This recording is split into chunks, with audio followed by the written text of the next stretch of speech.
السلام عليكم ورحمة الله وبركاته. ازيكم يا جماعة؟ عاملين ايه؟ يا رب تكونوا بخير. انا بحب اشكر جدا جدا الناس اللي بتتفاعل معايا، بجد بحبكم في الله، يا احلى متابعين واحلى اخوات في الدنيا.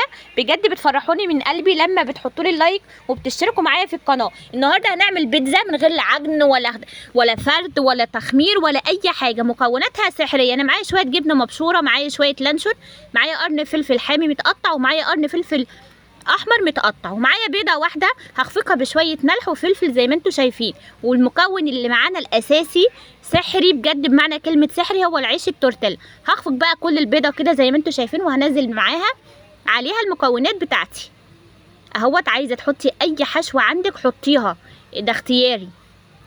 هقلب بقى كله تقليبه كويسه كده اهو، واقوم رايحه جايبه الصينيه او الطاسه زي ما انت عايزه، الحاجه اللي هتشتغلي فيها. تمام. بس انا كده كده هدخلها الفرن. هجيب الصينيه بتاعتي وهدهنها بس يا دوبك نطره من الزيت زي ما انتم شايفين كده. هوزعها في كل الصينيه بحيث لما اجي اطلعها كده ما تلزقش مني ولا حاجه. احط بقى اول حاجه كده بسم الله الرحمن الرحيم عيش التورتيلا تحت، واحط شويه من الحشوه والخلطه اللي انا عاملاها اهيت زي ما انتم شايفين كده، واحط التورتيلا تاني واحط شويه تاني عليهم من فوق، وهكذا لغايه لما اخلص الكميه اللي معايا. تمام كده. عايزه تحطي موزاريلا طبعا حطي، دي بواقي حاجات في التلاجة قمت مطلعاها وعاملاها. عايزه اقول لكم ان انا عاملاها الساعه 12 بالليل ولا حاجه. تمام.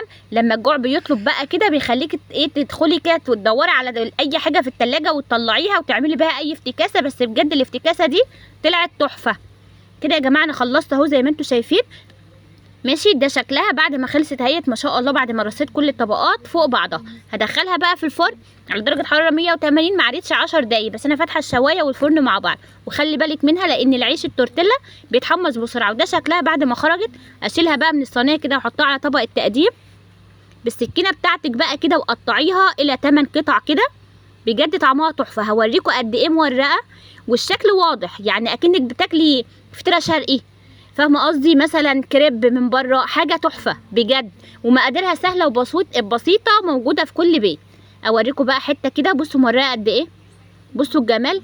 فطير لا غنى عن الفطير، هي فعلا فطير.